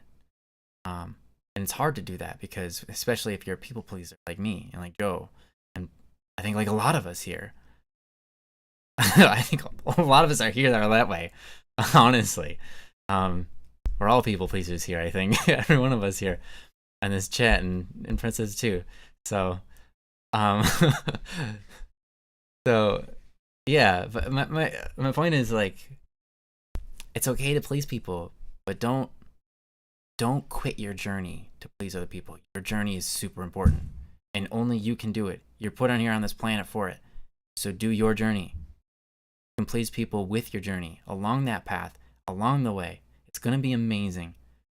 But don't pick up other people's journey and try to put them on your plate. You can't fulfill other people's journeys. It's theirs to fulfill, or it's their own dreams and make believe. But either way, it's not you. So fulfill your own journey. Okay? Don't worry about other people. Does that make sense? I think that's the best way I can say it. Mm-hmm. Okay. It makes sense. Yeah. I will answer for everyone. Thank you. It makes sense. Thank you, Joe. You're welcome. Thank you. Appreciate it. Thanks for being the all-knowing.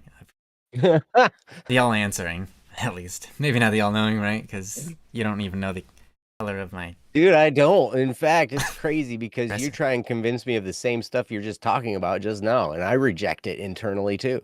Yeah. Well, it's important though, right? I mean, you know it's true. Mm-hmm. It's true. Yeah. I reject my own advice internally at times. I mean, that advice comes from you too. You're the one that brought it up. I know. Yeah. I know. And I struggle with it. We do. We all do. We all do. I think there's a good... I mean, it's good to care about what other people want. We want to fulfill those. We want to help them. We want to do things for other people. But we have to recognize that our journey is not their imagination. Our journey is our own journey. We have to be ourselves in order to be the best. Like, in order to do the best stuff in the world for other people, we have to actually be ourselves. In order to do the best thing we can possibly do for other people around us, for people that we never will get the chance to meet, the best thing we can do is literally be ourselves and walk that journey that is the good journey. But if we're too focused on fulfilling other people's imaginations and desires for us, we miss the point. It's putting the cart before the horse, right? Putting the cart before the horse. Yeah, don't put the cart before the horse. Yeah, the cart just gets in the way of the horse. Yeah, horse is gonna run right into it and hurt its chest or its face. Yeah, man. Yeah, it's gonna trip and fall and break its sternum. And then it won't be able to walk. You won't be able to ride it, and you'll have a broken cart. You sound like Brian. It's right. That's exactly.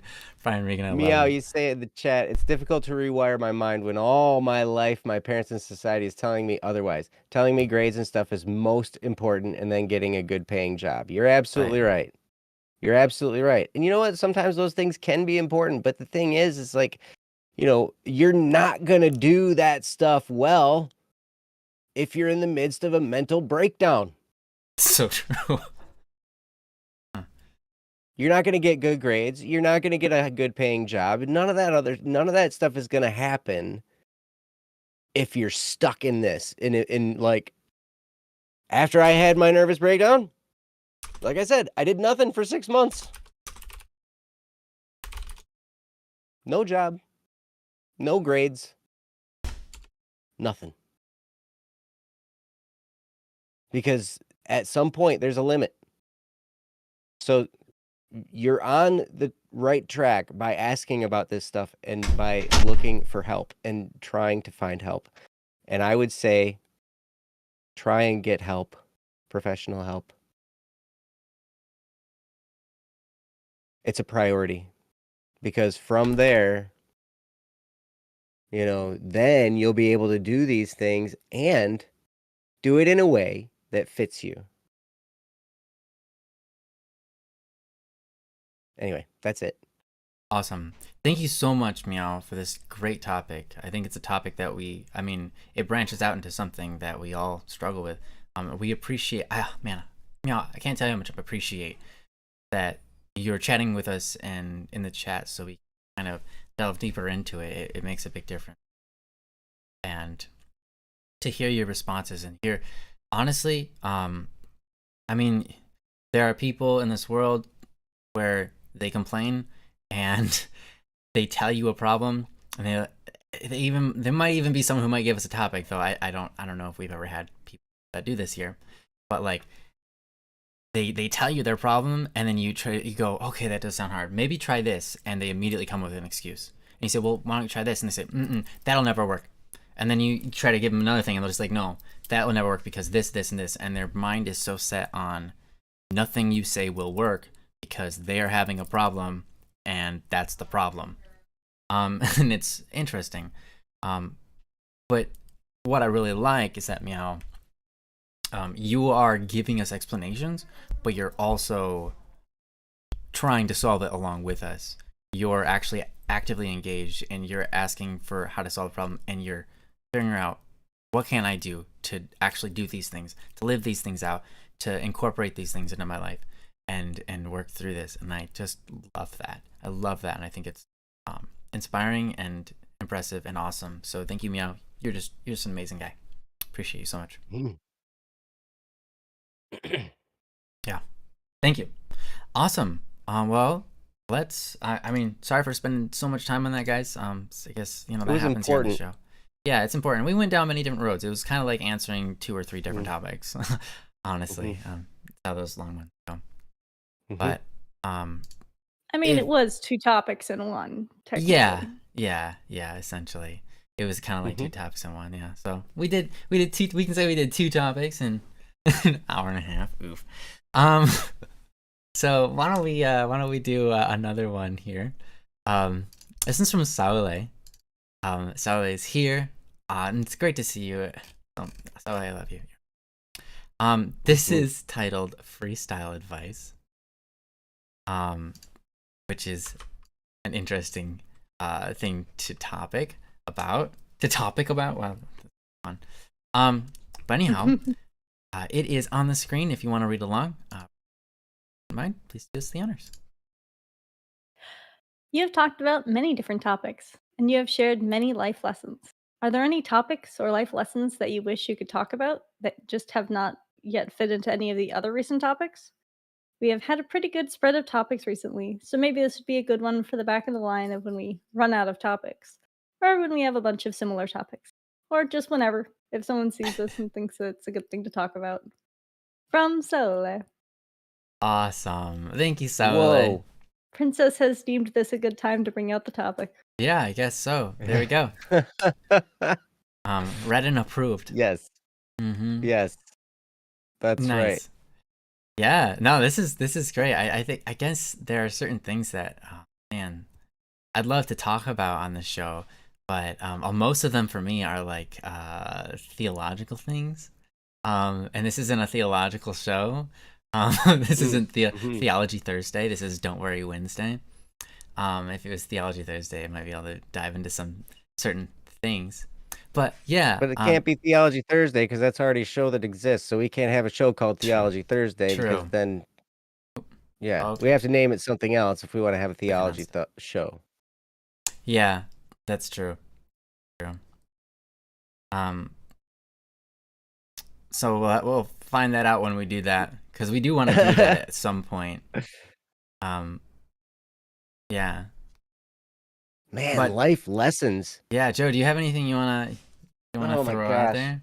We're gonna do this today? I guess so. This is a brain racker because it's like, wow, there's so many different. I mean, man. What do you got? I'll tell you, there wasn't a better one on the list. Hey, that's okay. It's okay. All right, Ryan, talk for a few minutes. Let me think. Okay, let's try to avoid romance. No, let's try to. Romance is easy. Yeah, it's a topic we've talked about. Romance, the romance. Hey, the 1-word answer. Don't. Don't. Don't I thought do it was it. going to be no, is what you would say. I thought he was going to say no as well. Yeah, he said don't. I was actually, like, it was going to be 2 words. Stop it. Stop it. No, romance is good. Romance is good. Romance is just fine. Things that are not romance in the shape of romance, very bad. Very bad. That's, yeah. Yeah, they ruin it for everybody. Uh-huh. See? See, if we're just gonna do open-ended, this is dangerous. Yeah, we're not gonna. Yeah. Okay, I got all kinds of stuff I could talk about today. Yeah, well, okay. Here's the thing. Romance is not on the list because we've had the topic of romance so many times Oh yeah. in life. I think we get to bring in a lot of topics in this show that aren't necessarily even the topic that's being addressed because they're also connected. You know, wisdom is a working circle, right? It connects to itself, and so it brings in many truths along the way. You know, truths line up with other truths, right? They don't just like, oh, this is a truth, but you know, like all of a suddenly it's false because it's in a no. Truths are true, and wisdom is truth, and so that's what we like to share on the show. You know, things about wisdom, and it's really cool because when we talk about topics, right? Just the last one is an example. We got to talk about sleep. We got to talk about depression. We got to talk about what do you call that? Being yourself, right? And navigating that road. We got to talk about even school and navigating, you know, career path and all that kind of stuff very briefly. There's so many things that we talk about on a topic which all have to do with each other. And I find we might repeat ourselves a lot, but bringing in extra truth into something is helpful. It's really nice. So I don't have anything in particular on the top of I don't have anything in particular in my mind right now about a specific topic that I wish we would talk about. There are certain days where I have like epiphanies. I'll be in, you know, conversation, usually with God, and I'm just kind of pacing, and then I have like this awesome epiphany, granted by the Holy Spirit or something, and I'm just like, wow, that is deep, that's awesome. And then, you know, it's not necessarily always something I can apply, but it's something that's on my mind and it works itself into either Don't Worry Wednesday or my daily life or someone that I end up talking to. And I can help them in their life by explaining epiphany to them. So I have a lot of outs. I have a lot of ways to spend these experiences and topics that I want to talk about. But a lot of them I think don't necessarily fit the theme of the show just because so many of them are purely theological, purely religious. And while they are wisdom and they help people in their life, they are directed in a godly order. And without God, it can be a little challenging for them to make sense in the construct of modern society without God. So I guess that could be a topic. That could be a topic. It's like when there's a lot of things that we say on the show that I only know are true and helpful because it works along with the constructs of God existing. And that's where I pull from. And then I apply it, and I apply it in such a way that it doesn't necessarily need God to apply it. But it's still working in truth with God's presence. So it's really interesting because I navigate very carefully a lot of times the things that I say on the show to give a like, try this should help. And then not explain where that comes from. You know? And so that's a fun one. But anyways, it seems like Princess has one that she would like to share. Is that accurate? It is. I know that a lot of these topics that I'm gonna think of are things we've probably talked about at one point or another in the show, but one that just came to mind that is just really interesting is the power of listening. Hmm. You know?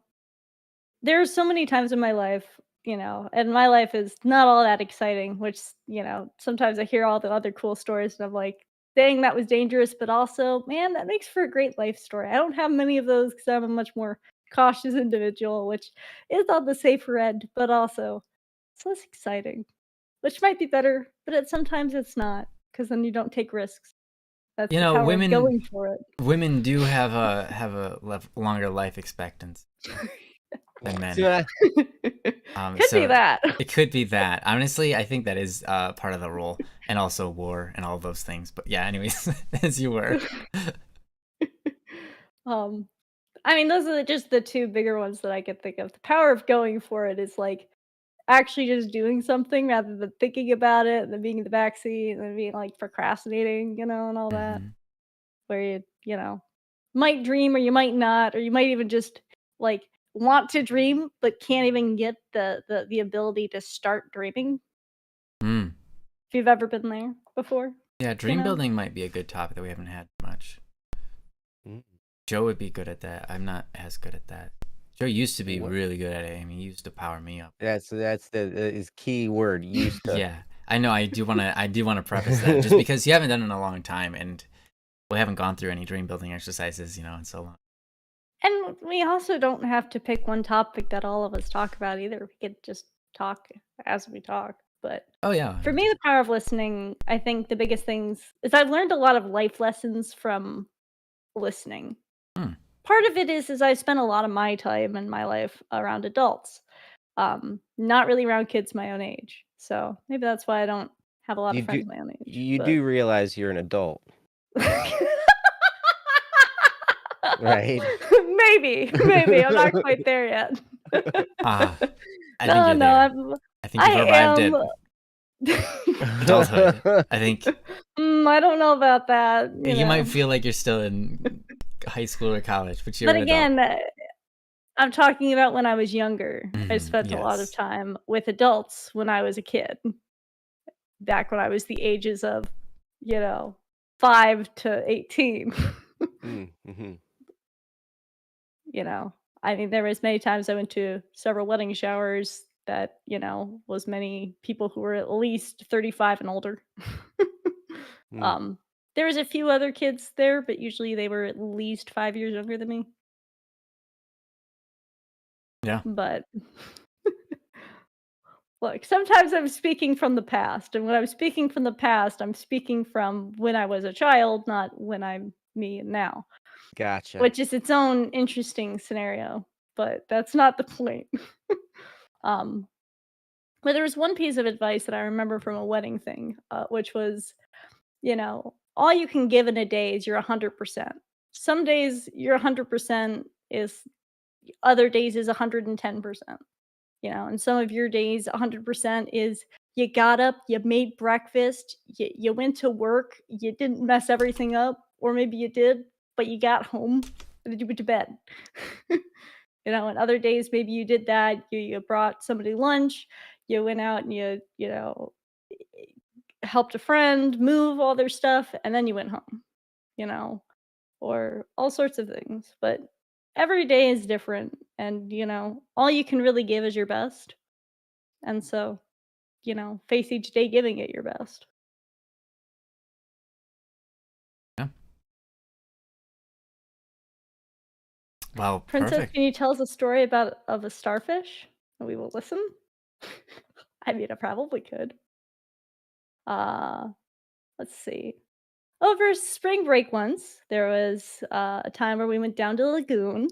The lagoon is basically it's a place where the ocean comes inward, and it's more protected because there's actually land. It's kind of like a lake, but from the ocean, and it's not freshwater, and it's like 5 feet from the ocean if you get to the edges of it.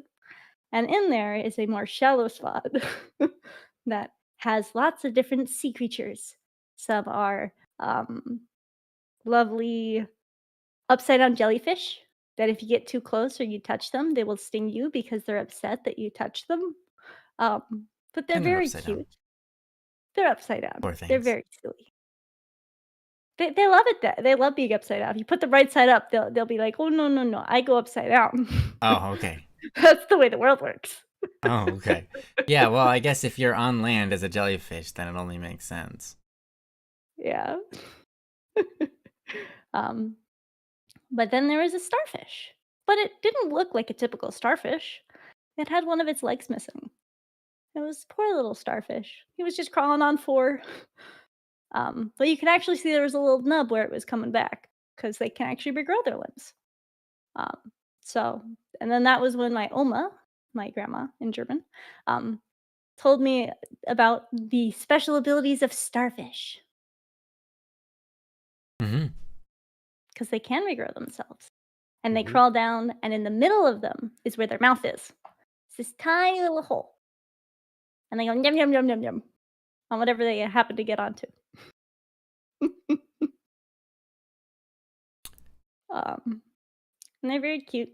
But they'll dry up if they're on land, so make sure that if you see one that's, on the sand and it's not dead yet, because 'cause it'll be nice and bright, like red or orange, you throw 'em back in the water.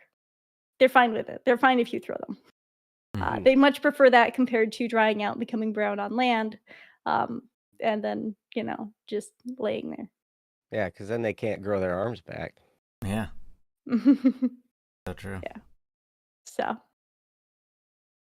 So just like the countless stars of the sea, make sure you respect the starfishes you see.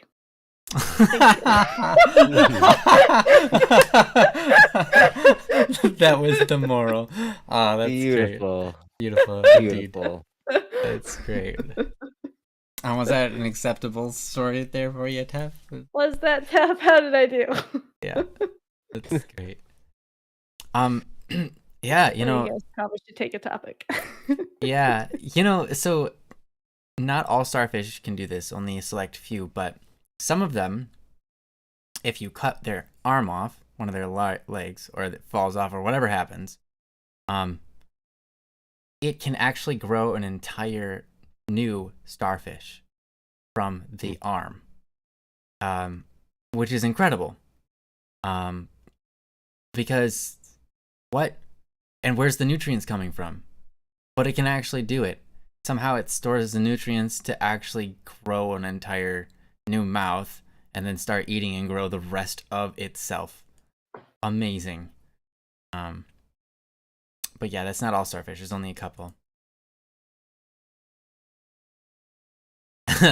Awesome. Went better than you hoped for, Tef. Good. So, Joe, did you come up with anything a topic you wanna talk about? Well, we're all telling stories now, right? Yeah, go ahead. Telling stories about stuff. Once Yeah. upon a time, there was a kid, Uh-oh. and he grew up to a grown-up. Mm-hmm. The end. Climax was what word in that was the climax of the story? Because it was pretty short. Dude, the whole Grow? thing, man. Oh, okay. The whole thing. It was all like amazing. Yeah, right? that was have- like a roller coaster, man.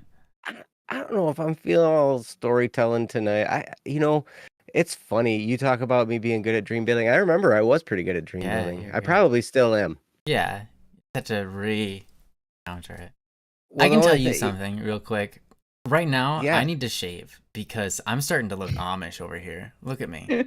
Look at this beard. Yeah, you are. I look Amish. No, well, Well, no. at some point you might You turn got into a that lion hair. with that mane. Man, there's no Amish person with hair that long. You need the bowl cut. Hold on, let me just hair around. Oh, I need a bowl cut? Yeah, you're right. You need the bowl cut thing. You know what I'm talking about? Yeah, I do know what you're talking about. I don't have that. There we go. So, Now you're not I looking got- Amish enough. Your beard definitely looks like an Amish beard, though.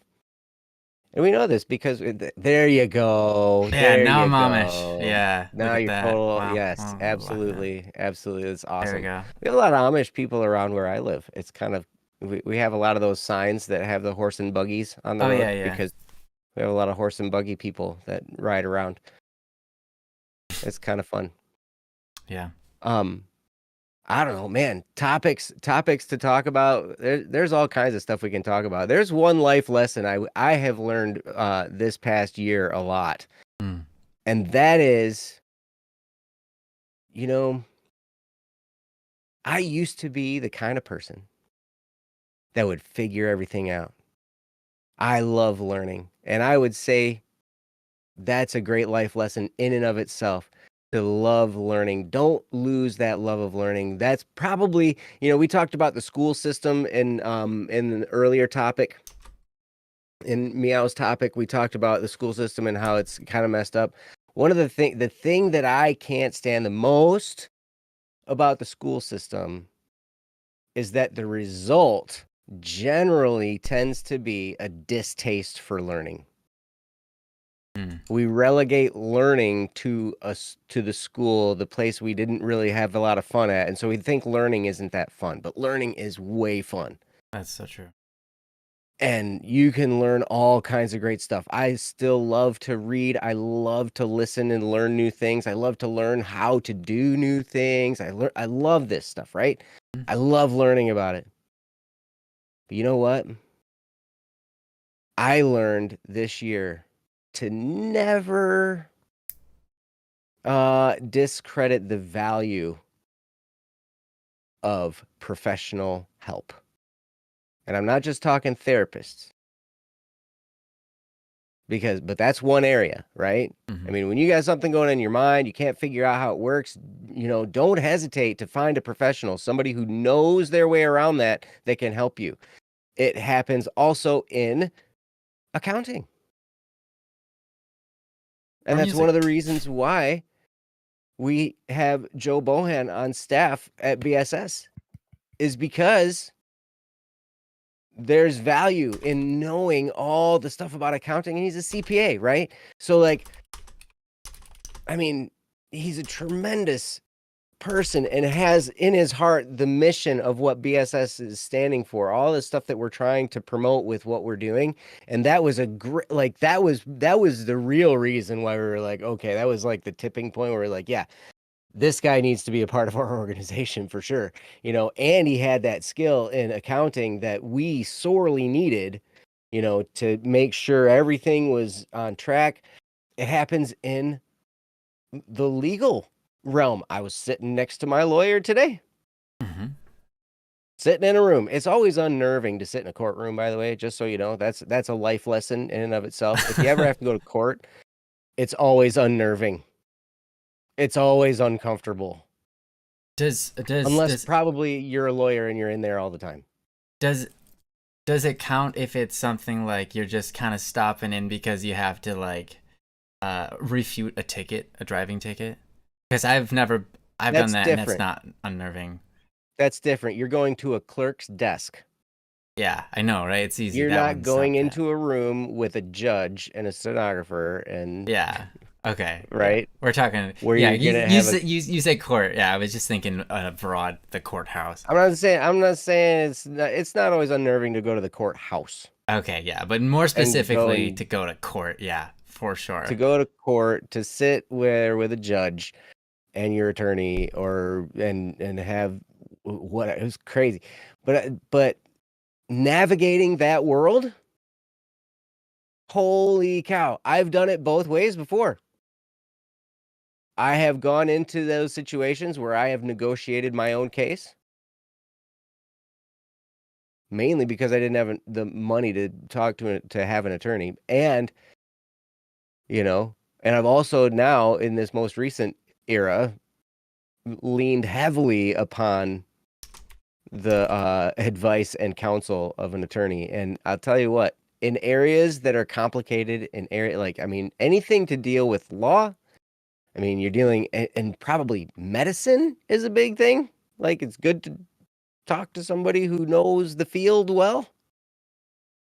I would not recommend performing your own heart surgery. They don't have a do-it-yourself heart surgery kit. Right? Mm-hmm. Yeah, for a good reason. Mm-hmm. Yep. There's a lot of things you can do yourself. There's a lot of things you can learn to do. There's a lot of and Ryan's brother, Kyle, is an inspiration because he has that. He is very industrious. His wife said that to me. She's like, he is one of the most industrious people. And she's right. He is. He looks at something and he's like, I could figure out how to do that. I could learn how to do that. Absolutely. And he can. Mm-hmm. And he has. And he's proven it many, many times. Yeah. And actually, it was him. If you go look on the Static P Friends server, there's a picture of me in the Not for Safe Work thing of me with a straw and an engine. I have to check. I have to look at that one. That was because Kyle told me to do that. A straw and an engine. Because we put the car had been sitting there for like 5 years, right? Oh yeah. And so it wouldn't get damaged when we started it up again. We took the spark plugs out and then put a little bit of oil down in each cylinder, right? And then we let it set for like a day. And then Kyle's like, okay, now what we need to do is very carefully get any excess oil out of there that may have not soaked down there. So he's like, so we're like, well, you got like a turkey baster or something? We can put a straw. He's like, nope. And he's like, yeah, just we'll use a straw and you can suck it out. I was like, what? Yeah, mouth pipetting. I A see really it. grand idea. Yeah, right? I see the pic. That's great. It's yeah, that is wild. Like, what are you doing? Yep. I was trying to get the excess oil. Now, luckily, there was no excess oil. We put the right amount in, so it's perfect. Nice. And all I got was a mouthful of fuel-flavored air. Yum. But, I mean, it's great. But there are times when consulting an expert would be a great thing. And one of the reasons that Kyle is industrious is because when he's learning something, he consults many experts, usually found through YouTube, through Google searches, through books, through whatever. Like he will find he's got the construction code book, and he's been down to the building department in the city where he lives in, a handful of zillions of times, right? And he has learned so much about construction, and he has learned so much about auto repair, and he has learned so much about all kinds of different stuff. But the reason that he's so industrious is because he stays humble, and he never ever considers that he knows everything. Which, if you're Ryan, that might sound kind of strange. Because Why is that?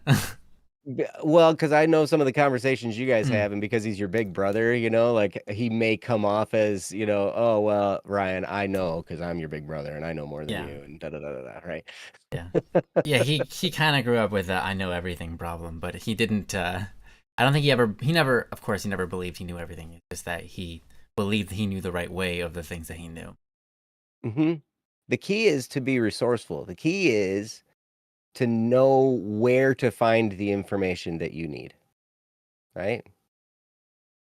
Now, I could have, in my recent legal debacle, I could have studied the law, gone crazy. I did that before, read through a bunch of the legal code, did all kinds of stuff, and represented myself in front of a prosecutor, all kinds of stuff, set and got my case dismissed, which was cool. But this was not a case for that to happen, right? When you're looking at different complex situations, don't hesitate to contact an expert. That's my advice. Yeah. I'll give you good legal advice. Find a legal professional. Good legal advice. Find a legal professional. Nice. Yeah. But yeah, so I don't know. That's probably the best you're going to get out of me and my topics tonight, just because that's where my head's at. And I apologize for that, but it's just, hey. That was good. That was pretty good. I like that one. Yeah. Well, I mean, I don't have anything to add. I think that's pretty good. I don't have any specific topics other than what I said before. So, like I said, we end up hitting on a whole wide variety, like you said as well, Saule, in your topic about this topic about topics. We covered such a wide variety of different things, and it's a wonderful blessing. And it's also cool how so many come back to each other, even when they at first seem unrelated. They link in with each other, and it just makes sense, that they should, But yeah, it's just such a blessing to be on this show and to be able to do any of the topics. It's an honor, honestly. Like, we aren't professionals, right? We didn't study for this. We just decided to run with it. We were given the opportunity, by the beta cat, Derek, who started the show, out of the goodness of his heart, and then gave it to us to run, and been awesome. It's been a wonderful part of my life, and I hope it's been a wonderful part of your guys' life. I mean, you guys show up like every week, a lot of you, so I think that's awesome. And by the way, also you guys who lurk, I know that you guys also, quite a few of you, show up every single week and you guys don't say anything. I'm fine with that. You don't have to. I just want to make sure that I include you, and even the people who watch the video after it's already done live streaming. They come in like a day later and they watch it. That's so cool too.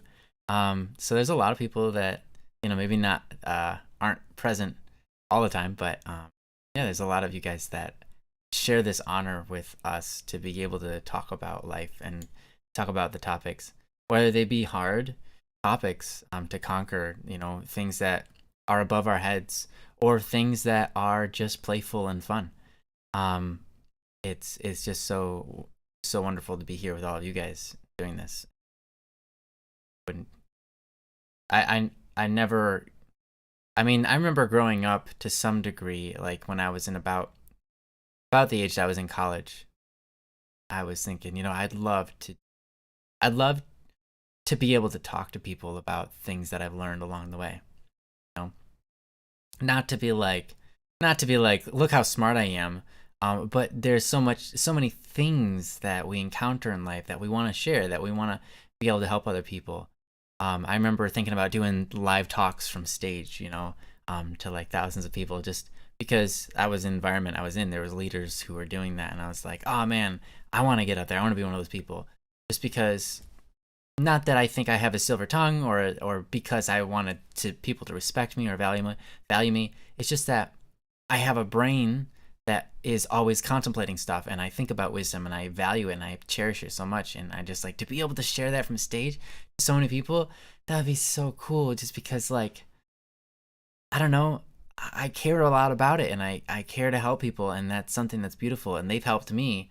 I can, you know, see so many people who have made an impact on the way that I think about the world, or the things that I understand, the wisdom that I have. You know, Prince was talking about listening, and I'll tell you what, as much as you guys, you know, we do this show, but you guys don't know what goes on behind the scenes. For me, I am always, like, every week listening to different talks, not podcasts usually, but like, just, I seek out different, usually religious, but they aren't always religious, you know, presentations and seminars and studies. I've listened to whole entire college seminars, for like not just like one session, but like the entire college, like the course, yeah. Mm-hmm. All the lectures for a semester of a course. Yeah, right. And I just tune into that kind of stuff, and for me, so like I'm telling you, like, I don't have this stuff figured out. I'm learning as well with you guys, and it's a wonderful thing. And so to be able to do this show where I get to be a part of something like this, where I can, you know, help share the information I've been blessed with, to pass on to pass on the blessings of wisdom that I've been given, that have helped me in find enjoyment in life, that have helped me get through problems, that have helped me help just have better relationships with people. You know, all of these things that I've been blessed with. It's such an honor and a blessing to be able to bless other people with it back. And so I just love this show. It's so cool. So I don't know. I know I don't need to thank you guys, but I just like, I don't know who to thank other than God and you guys. So thank you guys. Appreciate you all. I appreciate Joe and Princess for also a lot for being here. But yeah. Absolutely, man. Great. We would do this show, I think, you know, well, I would still do this show, even if we didn't have anybody in the chat. Yeah, right. Honestly, just because, yeah. But you know what? It's so much better with people in the chat. It is. Like, you guys make this show possible, really. I mean, otherwise, we'd just have to come up with our own topics or something. And we've done that. We've done that before, but we run out quick.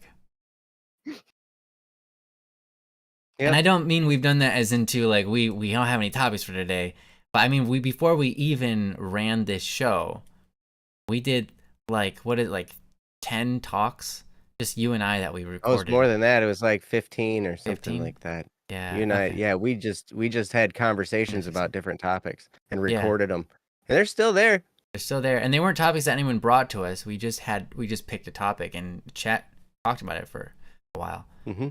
Yeah. Yep. Um. They just need to be edited. Mm-hmm. Yeah. I would wonder Whoever what we that guy said is, now because it's BSS. been a long time since that Yeah, happened. I probably would Yes. listen to that now because it's been at least 5 years. Yeah. Yeah. I'd probably listen to that and be like, "Oh my gosh, Yeah. somebody Wow. needed to get older and more mature." Yeah. That's what I'm And not thinking. Ryan, me. No, that's no me, man. That's me. I feel like both of us would look at that and go like, "Wow, I have so much more, better information about that now." Mm-hmm. Just because we've gotten to experience those things, or yeah, hear more about those things. Yeah, because we're here with you guys and all of that. So it's awesome. Um, and chat, you guys are awesome. I love the things that you guys say in the chat too. It's to hear you guys' input. And again, we've said this many times, but it'd be nice to be able to get some of you guys on here. Not that you guys Mm-hmm. want to, but you guys have great things to share. There's a couple of Mm-hmm. you that I know that I'm like itching to get you on here because it's like, man, I just want to click a button and be like, all right, I'm going to defer to you on this one because you're great. You know what this is, man. You're good at this, Mm-hmm. you know. Mm-hmm. So it would be cool to do that, but maybe we'll get there. Maybe we won't. We'll see. Maybe we'll get there sooner than you think. Yeah, maybe. Maybe tomorrow. We'll have another Maybe Don't Worry tomorrow. Wednesday on a Thursday On and a Friday. Thursday. Friday Mm-hmm. for some people. Mm-hmm. But for now, I think it's probably a good time to wrap it up for this week. Oh yeah, for sure. Yeah. I mean, yeah. Sure. But yeah, I just appreciate all of you guys. Thank you for letting us do this show. Thanks for joining us. Anyhow, Mm-hmm. yeah. Cool. Anyone else have anything they want to say other than close it down? Love you guys. You're awesome. Yeah. Thank you for all of your support. Yeah. We love you guys. Awesome. Well, that concludes our show for today. As promised, I will salute you with a keep rocking life to the maximum. And Yeah. Yeah. My gosh, it's been forever since I've done one of those. Rocking life to the maximum. Keep rocking life to the maximum. Bam. Like classic Joeism. Finger up. Boom. That's it right there. I love That's it. the one. Yeah. That's great. I don't know. It's perfect. It's a Joeism. All right. See you guys. We love you all. Hope you have a fantastic rest of your week. And we'll see you next time. The button to close it. Oh, there it is. Bye.